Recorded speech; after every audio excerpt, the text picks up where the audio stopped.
obedecer a Deus, né? Eu tenho alguns anúncios, assim, eu quero adiantar algumas coisas que vão acontecer daqui para frente. Nós estamos com mais 6 lições, nós terminamos essa temporada, tá? Essa primeira temporada eu ouvi a voz de Deus, ok? A segunda temporada nós vamos entrar nas profecias de Daniel e Apocalipse. Aí sim vai estar interessante, né?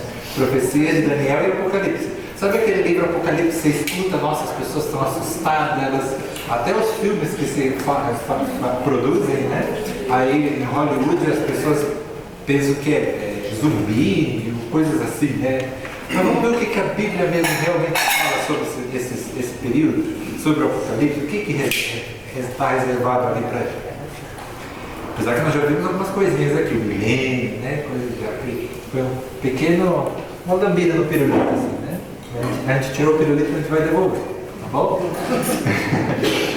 Então, quando terminar esses 6 estudos, os próximos 6, a gente começa essa nova temporada de Daniel e Apocalipse. Lá a gente vai ver coisa muito interessante. As tentativas de Satanás de destruir a verdade. E o que é a verdade? Vamos falar também. Então, guarda essas perguntas, começa a ler o livro de Daniel, começa a ler o livro de Apocalipse. Você vai se perguntar, meu Deus, como é que eu vou entender isso aqui? Mas nós vamos estudar aqui juntos, vamos aprender bastante. Bom, muito bem. Vamos começar então com uma oração, agradecendo a Deus pelas bênçãos, pelas boas notícias e também pedindo pelo estudo de hoje. Vamos? Pai que estás nos céus, obrigado, Senhor, porque Tu provês o que necessitamos todos os dias. Obrigado pela Tua misericórdia, o Teu perdão, a Tua salvação e a redenção, Senhor, que nós temos em Cristo Jesus. Amém. Nós queremos nesse momento, Senhor, agradecer pelas bênçãos que tem dado, agradecer também pelas boas notícias que recebemos aqui. Quero pedir especialmente sobre cada família que está representada. Ajuda, Senhor, cada um nas suas dificuldades. Ajuda o Senhor também a atravessar os sofrimentos e tentações, problemas que apareçam. E obrigado, Senhor, pela certeza da Tua salvação. Nesse momento, queremos pedir que o Santo Espírito que esteja conosco, ajudando-nos a compreender a Tua palavra, a profundidade. Em nome do Filho amado Jesus, pedimos tudo isso, agradecidos. Amém. Amém. Amém. Alegria estarmos juntos para abrirmos a palavra do Senhor. O maior alimento que o ser humano pode ter, o alimento espiritual, né, que fortalece para esta vida e para a vida eterna. Isso é maravilhoso, né? Estaremos entrando no fascículo aí no número 21 desse estudo, desse Ouvindo a Voz de Deus, tema 21. E vocês sabem muito bem que na aula anterior nós falamos sobre o quê? Lembram? Qual foi o tema da aula anterior? Falamos sobre o dízimo. O que a Bíblia nos ensina sobre o dízimo. Tá? E hoje nós trataremos de oferta. Ofertar um ato de adoração. E eu vou entrar no assunto fazendo uma pergunta. Qual foi a maior oferta que já se deu neste mundo, em todas as gerações? Qual foi a maior oferta? Antes de vocês responderem, eu quero dizer que fiquei sabendo, eu li numa revista de uma pessoa uma pessoa muito, muito rica, e vendeu as propriedades e doou para a pregação do Evangelho. Inclusive uma grande parte foi doada para a Rádio Adventista Mundial, que fica no norte da Itália, para poder expandir o Evangelho naquela região do Oriente, né? Chamado Oriente Próximo. Deu uma grande oferta, mas qualquer oferta que se dê não supera a oferta dada por quem? Está em São João 3,16, o texto parece ser uma Bíblia dentro da Bíblia. Somente um verso já responde muito bem. O que diz lá? Eu queria que você... de tal maneira. Isso, vamos falar juntos? Deus amou o mundo de tal maneira. Quem sabe me ajuda, vamos lá? Porque Deus amou o mundo de tal maneira que deu seu Filho unigênito para que todo que nele crê não pereça, mas tenha a vida eterna. Que bacana, né? Então, amou o mundo. O apóstolo João não tinha uma outra palavra para dizer a não ser o que? De tal maneira, de uma maneira tão grande e abundante, que deu o que ele tinha de mais precioso, que foi Jesus Cristo, que é o próprio Deus também, que é o Deus Filho no caso, né? Nós chamamos Deus Filho, mas é Deus, e nós entendemos que a Santíssima Trindade, né? São Deus Pai, Deus Filho e Espírito Santo, são eternos. Então o Filho veio para morrer por nós. Inclusive existe uma fonte muito interessante, uma autora chamada Ellen White. Ela menciona num livro chamado Verdade sobre os Anjos. É um livro excelente. E ela menciona ali que quando Adão entendeu o que Jesus iria fazer pela humanidade, ele disse: não, Senhor, não faça isso, é um sacrifício, um Deus vindo para morrer por nós, para fazer essa oferta para nós. E então Adão chegou a dizer: deixe que nós venhamos a pagar as consequências dos nossos atos. E Jesus disse: não, eu vou resgatar vocês, a humanidade toda, todo que crê vai ter chance de herdar a vida eterna. Amém. Não é maravilhoso? Sabe? Com uma oferta desta, nós temos que fazer o quê? Já ouviram aquela expressão? Ou é abraçar ou largar, né? Ou aceitar ou rejeitar. E esta oferta é uma oferta extraordinária, oferecida para todos nós. Quando nós entendemos mais assim amplamente esta oferta de Jesus, nós passamos a dar tudo que a gente pode. Tudo que a gente pode, não assim de forma impensada, mas de forma programada. De forma programada, vamos ajudar a pregar o Evangelho, a testemunhar de Cristo, viver como Ele quer que nós vivamos, viver como Ele deseja que nós vivamos. Então, o cristianismo é uma coisa muito fácil, muito simples. E ao mesmo tempo é uma coisa muito complicada, depende da maneira com que a gente olha e tem interesse em seguir, em viver. Então, hoje nós vamos falar sobre a oferta. E a oferta nós temos em várias partes da Bíblia falando sobre elas. Eu gosto muito da oferta que deram para o menino Jesus. Vocês lembram a história dos reis magos? O que aconteceu com os reis magos?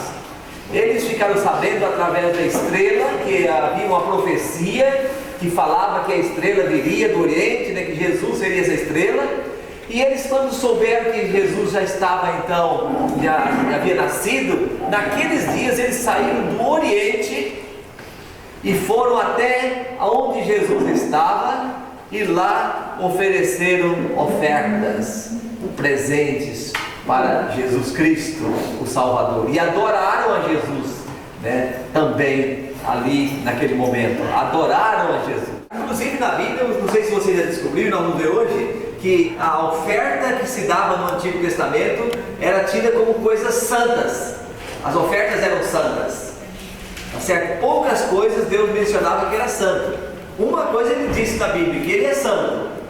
Outra coisa foi o sábado que Ele colocou como santo, santificou. E outra coisa foi o que? A oferta também era santa. Então ofertar é um ato de adoração, né? Adorar a Deus como o quê? Como o quê? Nosso Criador e mantenedor, tá certo? Então, como eu devo ofertar? Muitas vezes nós estamos negligenciando, ou nós não paramos para pensar como devem ser as nossas ofertas. Às vezes nós damos ofertas por impulso. Eu agora estou satisfeito já, ou alguém fez um apelo lá na igreja, num lugar, e aí tira uma oferta. A oferta, a recomendação bíblica, nós vamos ver aqui, que é que seja programada. Nós tentamos programar. Hoje eu recebi uma bênção muito grande, eu quero dedicar uma oferta, eu separo. Amanhã, ao receber outra bênção, eu separo a oferta. E aí quando eu vou à casa de Deus, eu devolvo aquela oferta. Então, a oferta é tão sagrada quanto o dízimo, tá? Vamos para frente. Então, o dízimo, Deus estabeleceu o valor. Quanto eu devo devolver de dízimo? 10%. Então, se a pessoa é pobre, ela vai devolver 10%. Se é rica, 10%. Então, assim Deus estabeleceu que fosse 10% da renda, né? Agora, a oferta, quem estabelece o valor da oferta? É a pessoa, é o ser humano.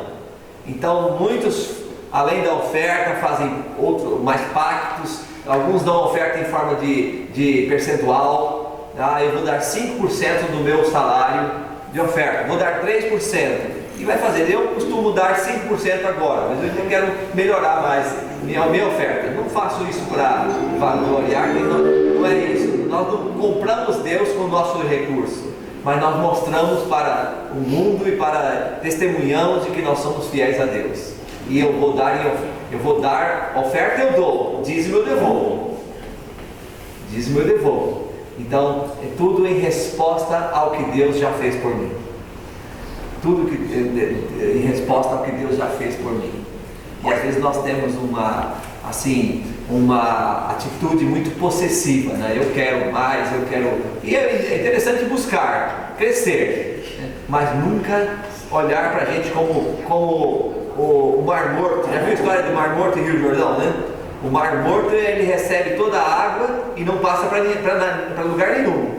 E ele é morto mesmo, e eu estive lá uma vez e eu percebi que é a coisa mais sem graça, né? Mais sem graça, nem o ser humano afunda ali, é terrível. E o Rio Jordão vai passando e distribuindo água para vários lugares, e ele continua sendo um rio limpo e muito próximo, muito abençoado. Assim também o ser humano, nós podemos ser como o Rio Jordão ou como o Mar Morto, pessoas que pensam só em nós e só para mim, glória para mim, né? E enquanto outros já vão servindo o próximo, vivem a vida para servir. E é isso que Deus espera, né? Servir a Ele, né? Ofertar para Ele, dar a vida a Ele, como Ele já deu oferta para nós, que foi a sua própria vida, e nos mantém. Quem duvida disso? Você duvida que Deus mantenha o ser humano aqui na terra? Se Ele pedisse licença, meu filho, meus filhos aí, então deixa aí 5 minutos sem ter ar na terra. Eu quero ver o cidadão se perder a fé. Fala a verdade. Fala a verdade. Ninguém sobrevive. Então tudo é o comando de Deus, né? Tudo. Agora Ele permite algumas coisas. Ele permite para o nosso crescimento, para fortalecer a nossa fé, e Ele mostra que ele também para saber que estamos no mundo de pecado e temos que sair dele, né? Temos que sair dele. Então vamos aqui ao tópico. Vamos aqui o dízimo, então, pertence a Deus. Ele o requer e devolvê-lo nada mais do que um dever para nós. Então, mas além do dízimo, Deus também pede que nós devolvamos a oferta. Nós já vimos isso no estudo anterior. E vamos para a Bíblia. Eu temo ficar com isso aqui é muito bom, a gente esclarece bastante, ajuda, né, a visualizar, mas nós não podemos esquecer da Bíblia. Vamos ler o texto de Malaquias, capítulo 3, versos 8, 9 e 10. Diz assim: roubará o homem a Deus? Todavia, vós me roubais e dizeis: em que te roubamos? Nos dízimos e nas ofertas. Com maldição sois amaldiçoados, porque a mim me roubais vós, a nação toda. Trazei todos os dízimos à casa do tesouro, para que haja mantimento na minha casa. E provai-me nisto, diz o Senhor dos Exércitos, se eu não vos abrir as janelas do céu e não derramar sobre vós bênçãos sem medida. Perfeitamente. Então, esse texto fala dos dízimos e das ofertas. Está claro, não é isso? Então, trazer para onde? Para a casa do tesouro. Então, seria o santuário no Antigo Testamento, hoje a igreja, para que haja mantimento, para que haja condições de pregar o Evangelho, de levar a mensagem para outras pessoas. Você sabe que nos dias do profeta Neemias, né? Neemias nos ensina muitas coisas. E uma delas foi que nos seus dias, foi em torno aí de 445, em torno dessa época aí antes de Cristo. Aí Neemias chegou em Jerusalém e não existiam os levitas trabalhando. Os sacerdotes não estavam mais no templo cuidando da casa de Deus. Então, qual foi a orientação de Neemias e o que Neemias fez diante daquela situação? Neemias foi até as fazendas, as colônias, as roças, os sítios das pessoas e falou com todos, chamou a atenção de todo mundo. Vocês prometem a partir de agora praticar a fidelidade, devolver seus dízimos e as ofertas? E então eles prometeram que seriam fiéis a partir daquele momento, daquele apelo. E então Neemias agora foi para os levitas que já estavam trabalhando na roça, porque ninguém pagava o salário deles, eles iriam trabalhar, então eles estavam cuidando da vida deles. Aí Neemias chamou um a um e disse: vocês voltam para o posto de vocês? Como voltar? Não tem quem pague o nosso salário. Aí Neemias disse: a partir de agora vai ter o dinheiro. Agora os que estão na roça, as pessoas que estão trabalhando, vão agora devolver o seu santo dízimo, e através do dízimo vocês vão manter, vão ter condições de se manter e cuidar da casa de Deus. E assim voltaram a fazer com que funcionasse, voltou o sistema então de cultos normal, o santuário voltou a funcionar nos dias de Neemias. Eu estou citando aqui o que está escrito em Neemias capítulo 13. Tá? Conta esse relato, tá bom? Mas hoje nós vamos focar assim, especificamente nas ofertas, nas ofertas. O que a Bíblia fala sobre esse assunto? O tema geral é ofertar um ato de adoração. Um ato de adoração. Então vamos ver 1 Crônicas capítulo 29, verso 13 e o verso 14. Agora, pois, ó nosso Deus, graças te damos e louvamos o teu glorioso nome, porque quem sou eu e quem é o meu povo para que pudéssemos dar voluntariamente estas coisas? Leia o restante comigo. Porque tudo vem de ti e das tuas mãos te damos. Olha só o reconhecimento, Aqui está um ponto interessante. Que reconhecimento a pessoa demonstra ao ofertar? Que resposta você teria aí? Vamos aqui.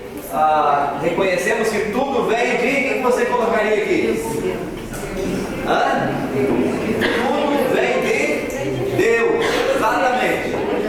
E das suas mãos, o que diz o texto? Damos. Então, você crê que tudo que existe no mundo, inclusive a sua vida, vem de Deus? Sim. Vem de Deus? Irmãos, amigos, queridos que estão aqui, isso é essencial. Isso é essencial. E nós temos que entender que tudo vem de Deus. Tudo vem de Deus. E o que nós temos então? De quem é? Pertence a quem? Logicamente, Deus concede que nós venhamos adquirir algumas coisas, uns adquirem mais, outros menos, mas no final como diz assim, no fritar dos ovos, no final de tudo, o que você leva para a sepultura quando morre? Você leva o que você trouxe. Você leva o que você trouxe, tá certo? E o que você trouxe? Nada. Nada. Então, reconhecer aqui, como diz, que reconhecimento a pessoa demonstra ao ofertar a Deus? Deus, eu reconheço que o Senhor é dono de tudo. É dono de tudo. Isto é fundamental para a nossa vida. Vamos aqui para Malaquias. Nós já lemos Malaquias 3:8. Agora eu vou ler na tela. Pode passar, pastor. Aqui nós vamos ler Malaquias 3:8. Olha o texto. Pergunta é: em que nível de importância a Bíblia coloca os dízimos e ofertas como elementos da adoração? Então, qual a importância do dízimo e da oferta no processo da adoração? Enquanto eu adoro a Deus com os meus dízimos e as ofertas, eu vou fazer o quê? Eu vou manter a casa de Deus próspera, em condições de pregar o Evangelho. Então segue ali. Vamos aqui ver aqui a resposta da pergunta, Então, o dízimo e a oferta estão no mesmo nível. E eu vou colocar também, quando eu devolvo, meu dízimo e oferta, vai ter mantimento. Deus falou assim, para que haja mantimento. O que significa esse mantimento? Boa pergunta. Quem vai responder? O que é quando fala aqui, para que haja mantimento na minha casa? Na casa do Senhor, mantimento é a palavra sendo pregada através dos homens que vivem no santo dízimo. Nós não podemos ter isso de vista. Não é comida, não é pão, é a palavra de Deus que é administrada pelas pessoas que são sustentadas pela fidelidade que cada membro da igreja tem. Isso é muito bom. Pois não. Tem que dar com alegria, né? Coração, Senhor, não é fácil. Tem que dar de coração, com alegria. Você já imaginou uma pessoa dar uma oferta para você, fazer uma doação com ressentimento, com tristeza? Fica bom? Já pensou? Alguém dá um presente, até um presente bonito e bom, que você precisa, mas só que ele dá com cara fechada. Aí fica mal, não fica? Aí não fica bem. Então é dar com alegria. Não, eu não vou doar, então nada de egocentrismo, mas sempre generosidade. Né? Nós temos vários textos aqui, vamos para o próximo, aqui, temos vários textos, nós não vamos ler todos, mas vamos fazer referência a eles. Quais são os critérios que a Bíblia apresenta para a separação das ofertas em nossa adoração? Como nós devemos separar as ofertas aqui no processo de adoração? Então, quais são os critérios que a Bíblia apresenta para a devolução das ofertas? Esse texto eu quero ler, o primeiro texto, 1 Coríntios capítulo 16, verso 2. Vamos ler lá. Aqui diz, posso ler? Tá bom? Vamos lá, vamos juntos. Ó. No primeiro dia da semana, cada um de vós ponha de parte em casa, conforme a sua prosperidade, e vá juntando, para que não façam coletas quando eu for. Então, o apóstolo São Paulo, o que ele fazia? Então, ele ia aos sábados, ele ia na igreja, no templo. Então, ele já orientava, já desde domingo vai separando suas ofertas, né, de acordo com as bênçãos de Deus, você vai separando. E quando chegar, você vai ser pego de surpresa. Você vai ter então a oferta para dar, para entregar na casa de Deus. Assim está sendo orientado aqui por Paulo nesse texto, tá bom? Alguma dúvida? Alguma pergunta? Podemos caminhar? Então vamos para frente. Aí a questão é: quais são os critérios que a Bíblia apresenta? Então, nesse primeiro, a oferta deve ser individual, deve ser voluntária. Acho que esse texto vale a pena, todos os textos valem a pena nós lermos, né? Acho que eu vou mudar aqui, vamos ler, vamos para Deuteronômio aí, conforme está orientando. Deuteronômio capítulo 16, verso 17. Olha lá, 16 e 17. Cada um oferecerá na proporção em que possa dar, segundo a bênção que o Senhor seu Deus lhe houver concedido. Está claro ou não está? Cada um vai oferecer na proporção que ele possa dar. Cada um, segundo a bênção que Deus lhe deu. Sabe, nós temos que ter muito cuidado. O tempo que a gente vive está muito assim favorável para, às vezes, com sofrimento, com doenças. Muitos vão só descendo, né? Tá bom, não, tá ruim, tudo negativismo. Negativismo, não vê bênçãos. E sabe que eu era pastor de uma igreja onde, eu vou contar aqui porque o pastor cuida de membros, de pessoas. Em todo lugar tem pessoas que estão mais dedicadas e tem outras que têm mais limites, ou não se convenceu ainda, né, ou não entendeu o texto, por razões diversas, às vezes não buscam a fidelidade a Deus.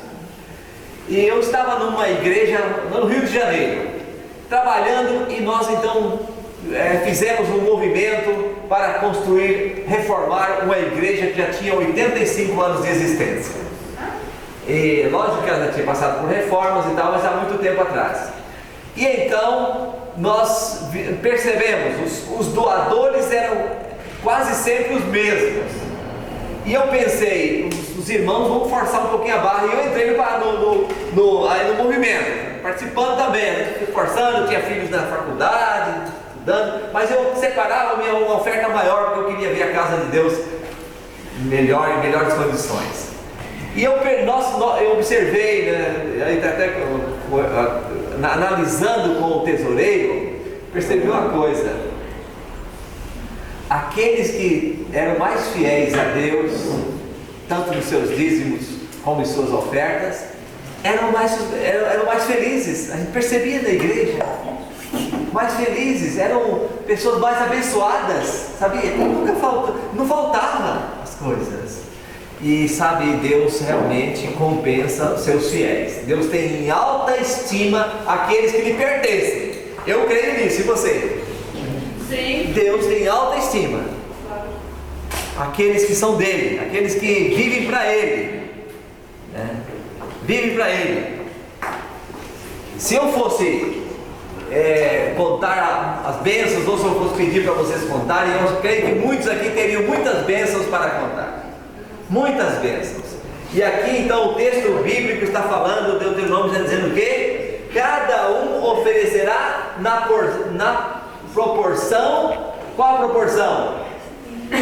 Em que possa dar. Nós temos aqui exemplos. Não sei quantos conheceu um cidadão chamado Dr. Milton Afonso.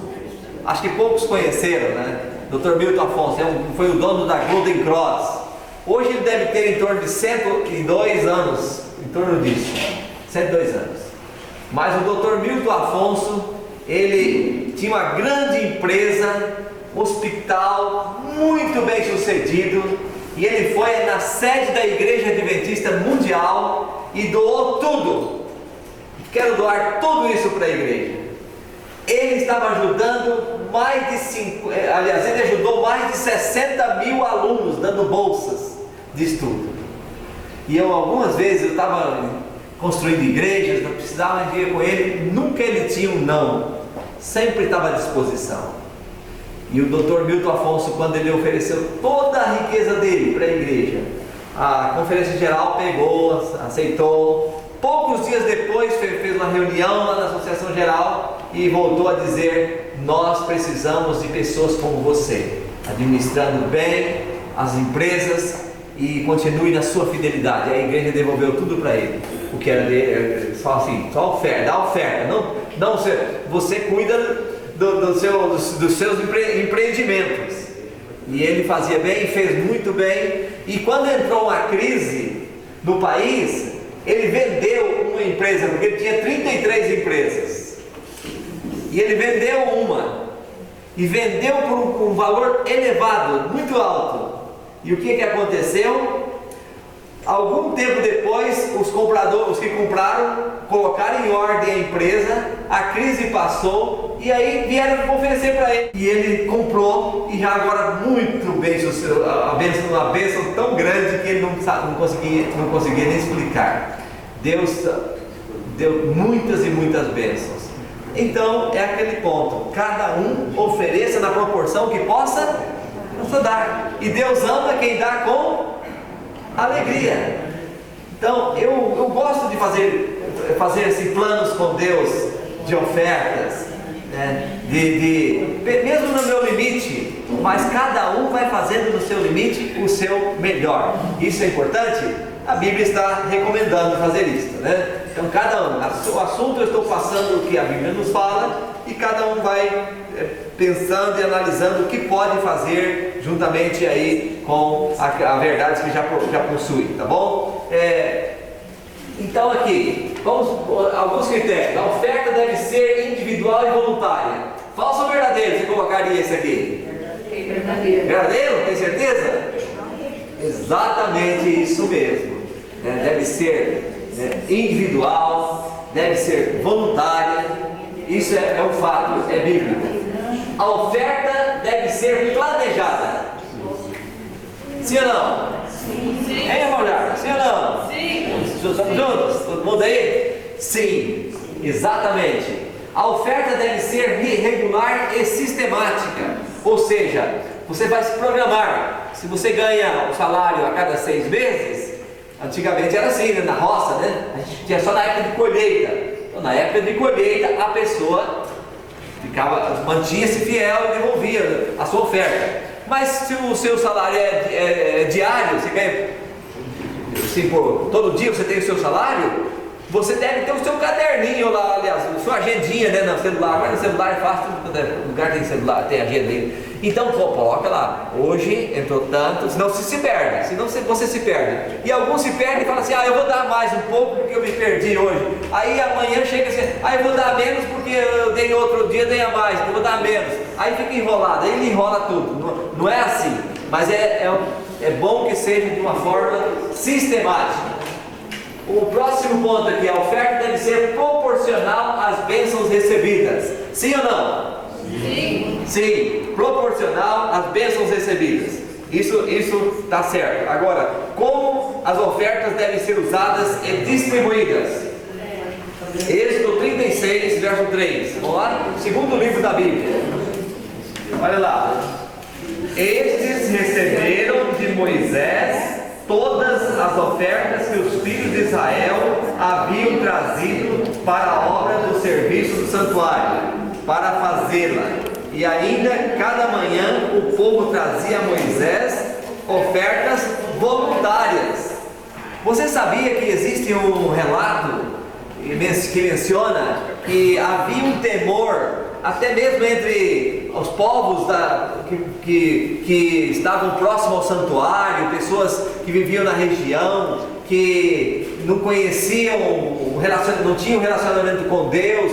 E agora, quando Moisés anunciou o sistema de dízimos e o sistema de ofertas para construir o santuário, aqui foi colocado um sistema como se fosse assim, um segundo dízimo. Que na verdade existiam, acho que eram 4 tipos de dízimos, né, naquele tempo, né? Dízimo para o governo era o dízimo para o santuário, e a oferta era um sistema de dízimo. As pessoas davam 10%. Então o segundo dízimo foi estabelecido para construir o santuário. E havia um temor de que os filhos de Israel se empobrecessem, ficassem pobres por serem fiéis a Deus. E o testemunho do povo de Israel foi o contrário. Eles ficaram ricos, abundantes. Deus deu riquezas, porque Deus fala na Bíblia que se for fiel a Ele, Ele vai fazer o quê? O que Deus vai fazer quando a pessoa é fiel a Ele? Foi lido aqui já. O que Deus vai fazer? Sério? Você gostaria de ter a janela aberta, a janela do céu aberta para a sua vida? Ou você não quer na Bíblia? Não é isso que está falando? Deus vai abrir as janelas dos céus e vai derramar bênçãos de que maneira? Sem medidas. Não vai ter nem medida para poder mensurar quantas bênçãos você recebeu, nem medidas. Você sabia disso? Então, o povo de Israel foi assim, para com o povo de Israel. Eles foram generosos e até hoje é difícil ver um judeu pobre. Eu fui em Jerusalém. Desculpa eu puxar a sardinha assim não é que eu puxar a sardinha, é porque eu vi experiência própria, né? Eu estive na verdade eu estive em Israel em 2015 e fui através da Universidade de Jerusalém. E a Universidade de Jerusalém tinha lá o projeto dela, que era escavações, e eu participei desse projeto. Mas nós íamos, quando saímos no final de semana, por exemplo, saímos para Jerusalém, nós ficamos em hotéis, em um hotel árabe. E o árabe, ali está infestado de árabe, né?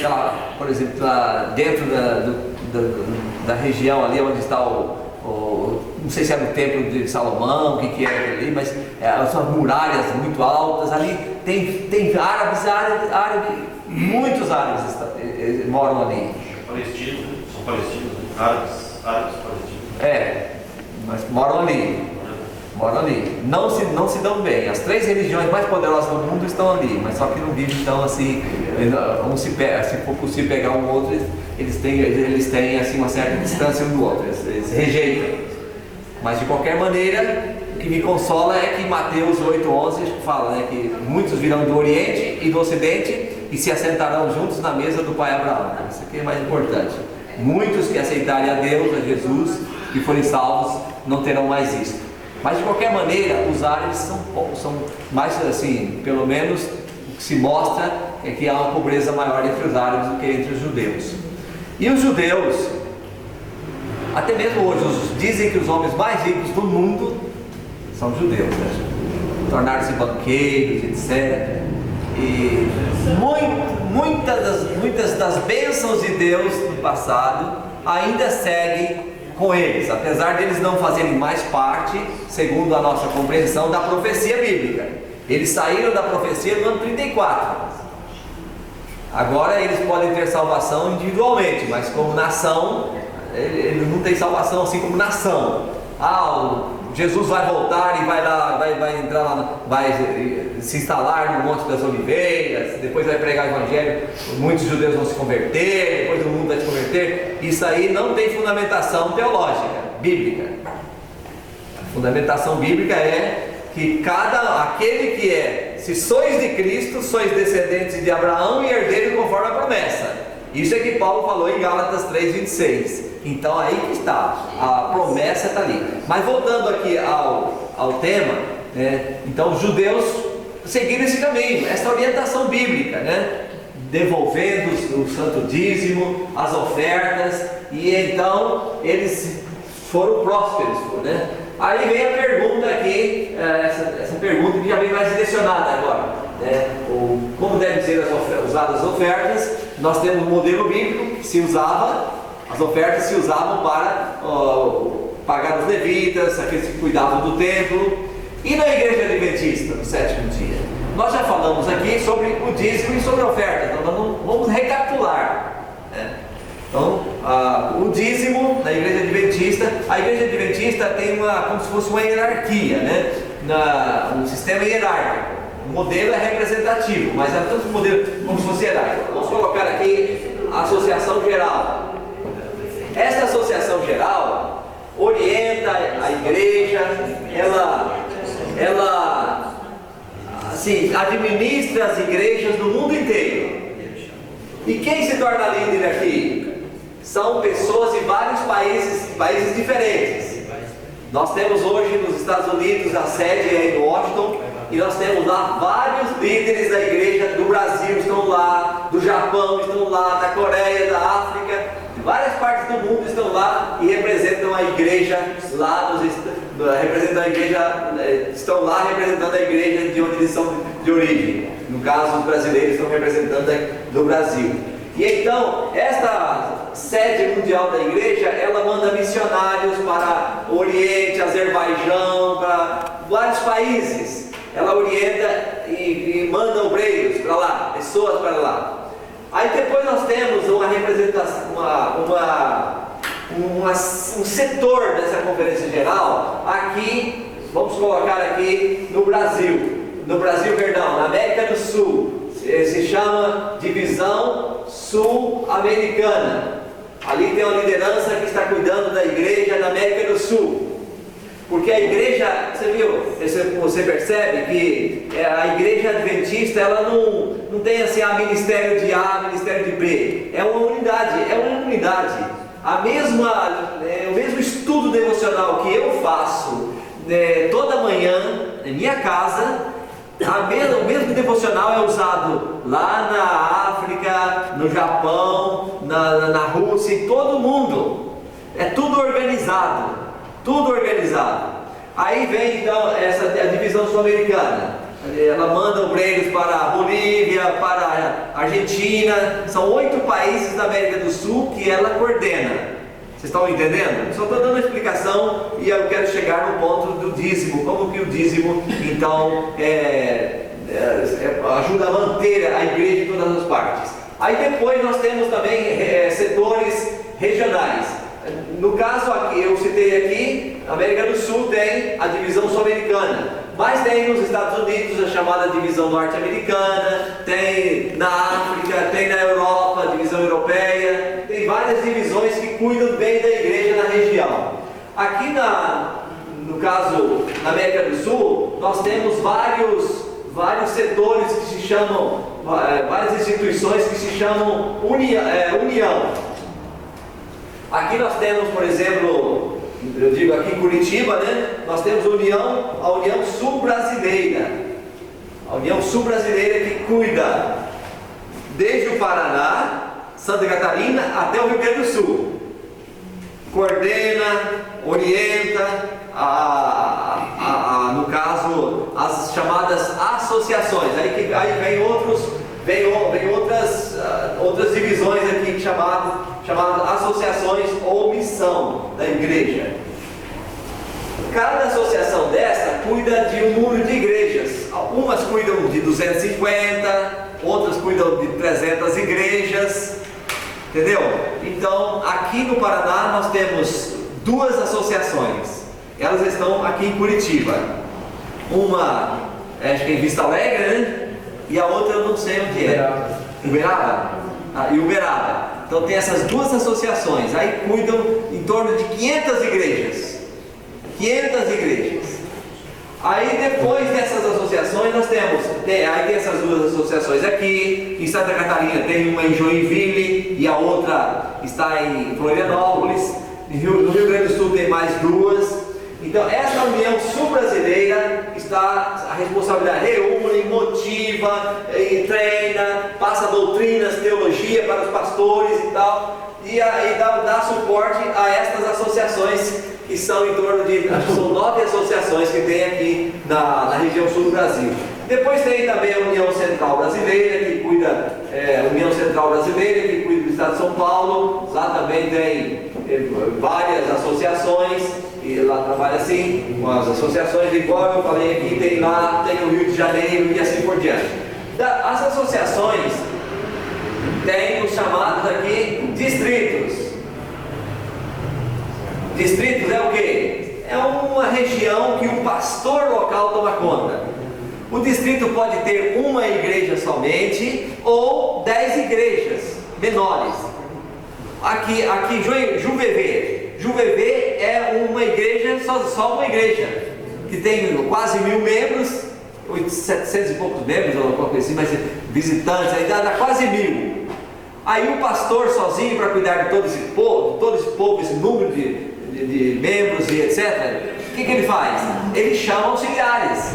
Aí tem o pastor Rafael, tem o pastor Irineu, que ajudam o pastor Santos a cuidar dos membros, dos setores da igreja aqui e etc. Tá? E além disso, esses são os obreiros assim, assalariados, se chama. Então, esta é a estrutura. Aí nós temos aqui as igrejas, né? Finalmente, poderia colocar ou finalmente ou em primeiro lugar, porque as igrejas, tudo depende da igreja. Na verdade, poderia inverter aqui. Tudo depende das igrejas, dos membros. Então, aí os pastores cuidam. Há pastores que cuidam de 10 igrejas, 15 igrejas. Eu já cuidei de 15 igrejas e já cuidei também de números menores, né? E aí os pastores fazem esse trabalho de pregar o Evangelho, né? Pregar o Evangelho para apressar a volta de Jesus. Cada pastor ou obreiro que está em qualquer nível desse daqui, o salário, eles não recebem, eles não pegam o dízimo na mão. Eles não assim, o dízimo, eles não administram o dízimo. Administram, quem administra então? Aqui a associação tem o tesoureiro, tem revisores da igreja e fora da igreja. É um sistema muito organizado. Aí o dízimo vai para a associação das igrejas, o dízimo chega na associação. A associação fica lá com 90% dos dízimos. É para pagar obreiros, para ajudar na rádio, para ajudar em escolas. Vocês já viram que escolas bonitas nós temos aqui em Curitiba? Escolas grandes, fortes, E olha, eu estava fazendo um mestrado há 2 anos atrás, 2019 eu terminei, lá em Vitória. Tinha até gente daqui do Maringá, um amigo meu estava lá do IAP, no colégio. Nós estávamos fazendo mestrado, e aí dois professores dando aula, e não só adventistas, é um mestrado em Ciências da Religião, fora do âmbito da Igreja Adventista. Curiosamente, eles disseram: tem um povo aqui que eles são mais assim fundamentalistas, mas eles têm umas escolas que eles são invejáveis. E os 2 professores fizeram referência à escola adventista. Agora, eles falaram também que somos fundamentalistas. Aí, por que fundamentalista? Porque guarda o sábado, mas o sábado não está na Bíblia? Não está na Bíblia? Então, é como eu disse já e repito, o apóstolo São Paulo foi chamado de seita. Mas por que ele foi chamado de seita? E qual foi a resposta dele? Ele falou: nesse caminho que vocês chamam seita, eu sirvo o Deus dos nossos pais, acreditando em tudo que está na lei e nos profetas. Acabou. Guardando os mandamentos, está dentro da Bíblia, eu vou agora seguir. Então, a Igreja Adventista tem sido referência em vários aspectos. E eu até citei aqui que quando eu estava fazendo um mestrado, se eu não me engano foi um outro mestrado já dentro da instituição adventista em São Paulo, aí vieram os professores dos Estados Unidos, e eles disseram o seguinte, que estudar santuário não tem outra ramificação religiosa que estuda igual adventista, e nem as profecias. Eu até faço uma observação aqui: estude as profecias buscando se fundamentar em comentários de Bíblias, de certas Bíblias. Eles falam coisas assim que não dá nem não cabe na nossa cabeça, não cabe, porque vários teólogos têm uma teologia dispensacionalista, tem uma teologia preterista ou futurista. O que quer dizer isto? Eles acreditam que as profecias cumpriram no passado, tem um grupo que acredita assim, e tem um grupo que acredita que as profecias cumprirão tudo no futuro. Mas a Igreja Adventista segue um modelo historicista. É a história e a profecia. No sábado eu vou falar um pouco ali. A história e a profecia. A profecia indica e a história vem e confirma tudo o que a profecia estava apontando. Assim é bíblico. Assim é bíblico. Então, agora vamos aqui tratar voltar aqui só rapidamente. A associação fica com 90% para pagar os pastores, né, dos distritos, fica também com a parte das ofertas, fica com a igreja local fica com 60% das ofertas, e 40% manda para a associação. A associação fica com a parte e manda para a união fica com a parte e manda para a divisão, depois manda para a conferência geral. Para quê? Para pagar obreiros no mundo inteiro. Você vai para uma região do mundo que não tem como pagar obreiro lá não tem recurso. Quem vai pagar obreiro lá? Vamos dar exemplo aqui. Se você vai como missionário para o Azerbaijão, pode ser um outro país, só estou citando exemplo. Quem vai pagar missionário lá? Quem vai pagar você lá? Todo mês eles recebem o salário deles de onde? Recebe daqui, do seu dízimo, do meu dízimo, do dízimo da igreja. Uma parte está indo para lá, para pagar. Por que isso? Por que não fica tudo aqui? Existe um modelo congregacionalista também. Algumas igrejas têm esse modelo de ficar tudo na igreja local. É bom isso? Tem algumas desvantagens, porque uma igreja o pastor ganha muito dinheiro e outra igreja o pastor passa fome. E aquele pastor que está com a igrejinha pequena, ele vai querer fazer o quê? Ou fazer a igreja dele crescer, que não vai ser tão fácil, ou ele vai cair fora. Ele vai atrás de uma igreja grande, não quer sair mais. Já a igreja adventista tem esse sistema. Onde estiver, o obreiro não depende daquele dízimo. Ele depende, no caso do salário que vem da organização, e todas as igrejas participam em conjunto. Por isso, você sabia que a igreja adventista, assim que surgiu, ela surgiu em 1844, oficialmente foi em 1863, mas naquela época de 1870 por aí, a igreja estava crescendo tanto e chegaram pessoas de outras igrejas, líderes, e fizeram a proposta: vamos fazer um negócio? Vamos dividir o mundo em 4 partes e cada igreja fica com uma parte do mundo para evangelizar? Qual foi a resposta da igreja adventista? A igreja adventista não aceitou. Não, nós não vamos ficar, porque há um evangelho eterno para pregar a todos os povos, línguas e nações. Há um evangelho eterno. E a igreja adventista avançou. O evangelho eterno para pregar a todo mundo. E hoje, em quantos países a igreja adventista já está presente? Mais de 210, a última informação que eu tinha já passava de 210 países. E quase todos os países do mundo têm a presença da igreja adventista no 7º dia. E por que isso? Porque ela tem um modelo, um sistema de oferta, um sistema de dízimo, tudo organizado. E além disso, por que ela não se divide formando outra igreja com outros ministérios? Por quê? Porque esta estrutura da igreja, ela faz com que os membros e os irmãos, logicamente, cada um segue de acordo com o seu conhecimento. Cada um tem liberdade. Porém, quem não quer seguir, fazer o quê? Vamos supor, a pessoa não aceita isso. Então, se você não aceita, você mostra onde estamos errados, em primeiro lugar. Mostra onde nós estamos errados. A gente quer crescer. Uma porcentagem das ofertas que a gente dá nas salvas, na igreja, também vai para a escola adventista. Acho que a gente viu lá 3% de educação, que estava no envelopinho que estava na entrada. Então vai para a educação adventista para pagar o capelão da escola, para pagar o professor de Bíblia da escola, aquele que é o pastor da escola. Já que o pastor falou da escola adventista, nós temos setores da igreja que são mantidos por nossos dízimos, e tem setores que eles têm vida própria. Existe um departamento na igreja que se chama o departamento de publicações. Nós temos uma casa editora que está em Tatuí, não sei se vocês já ouviram falar, Casa Publicadora Brasileira. Ela se mantém pelos livros que ela vende, certo? Ela vende os livros e ela se mantém. Agora, esses livros são fantásticos. Essa editora é uma das maiores do mundo que nós temos, que a igreja tem. Temos também o setor de rádio. O setor de rádio houve um tempo que era mantido por propagandas.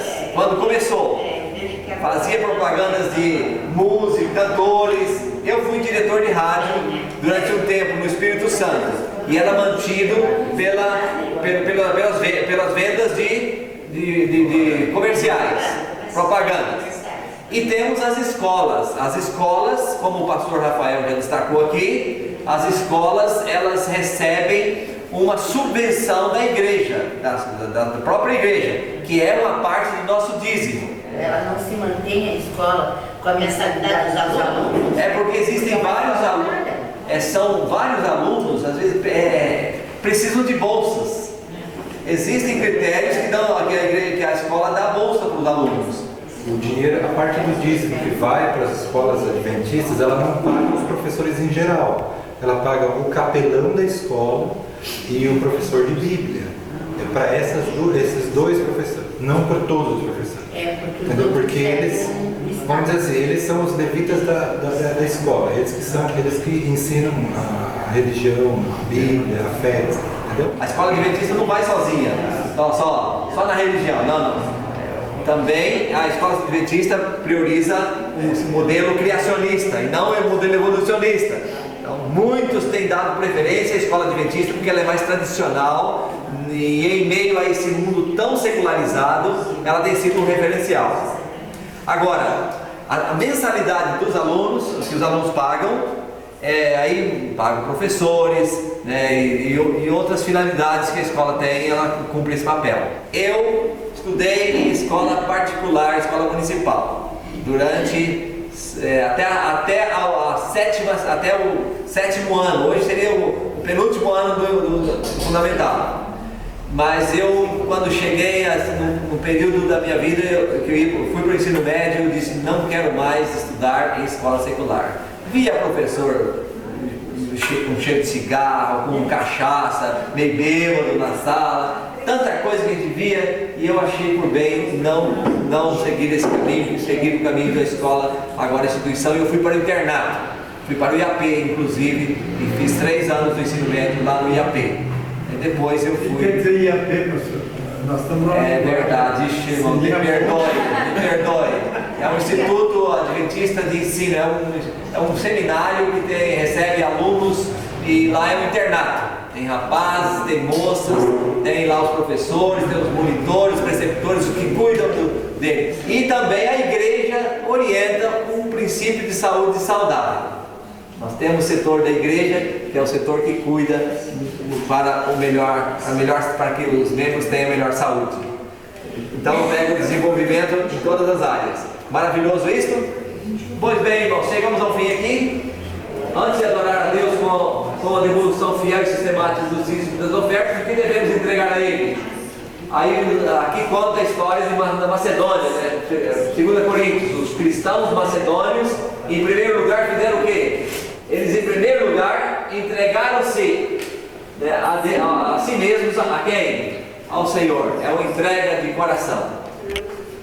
Primeiro passo, entregar a si mesmo ao Senhor. Aí depois, então, a pessoa vai ofertar com generosidade, né? E então, resultando em abundância aí na fé e na palavra.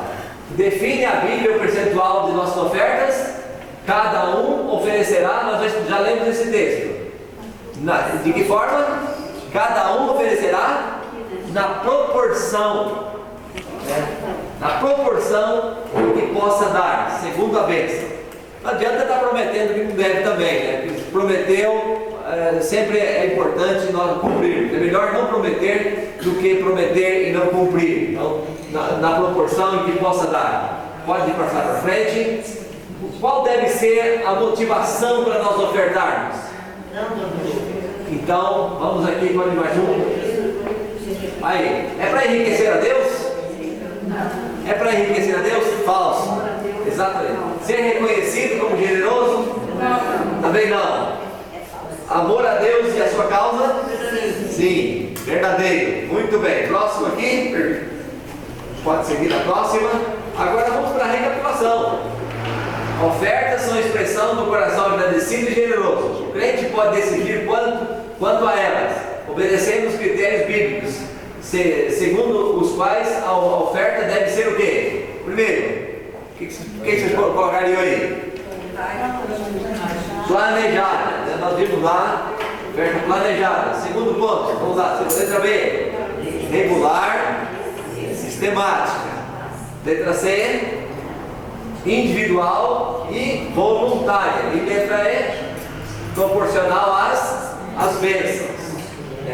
Isso é muito importante. Então, antes e acima da entrega material, conforme o exemplo dos macedônios, está a entrega do próprio coração, então, ao Senhor. Nenhuma outra motivação a não ser o amor que deve prevalecer. Muito bem, próximo ponto aqui, pastor, muito interessante. Meu compromisso de fé. Quer fazer um compromisso de fé hoje? Irmão Flores, é importante isso ou não é? Qual é o compromisso de fé? Compreendo e aceito o ensino bíblico quanto a ofertas e dízimos. Você compreende? Compreendeu? Sim. Sim, então coloca um sim aí. Você reconhece que tem sido abençoado por Deus ou não? Sim. Ou amaldiçoado? Alguém amaldiçoado? Não. Graças a Deus não, abençoado. Então você reconhece isso? Amém. E você está decidido a manifestar sua gratidão a Deus, sendo liberal nas suas ofertas e nos seus dízimos? Sim. Quer ser? Olha que momento importante para a sua vida agora. Aí você coloca então sim, e você faz uma assinatura no cartório. Cartório de Deus. Você e Deus agora. Aí você põe seu nome e diz, eu quero, Senhor, me ajude na minha decisão aqui. Tá? Faça, com certeza Deus vai dar muitas bênçãos. Na próxima terça-feira, o tema vai ser muito interessante. Como identificar a igreja verdadeira. Vale a pena? nós vamos ver dentro da Bíblia, tá bom? Muito obrigado, que Deus abençoe a você na sua decisão, na sua vida, na sua experiência com Deus. Amém? Amém. Vamos orar então. Senhor nosso Deus, nosso Pai Celestial, obrigado por esta oportunidade de estudar a Tua Palavra.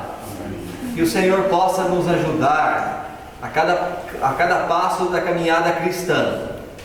E que nós sempre venhamos a praticar a fidelidade, conforme a Tua Palavra nos orienta. Amém. Que o Senhor nos dê essa graça de fazermos parte desse povo que quer chegar no céu com a Tua graça e com o Teu Santo Espírito.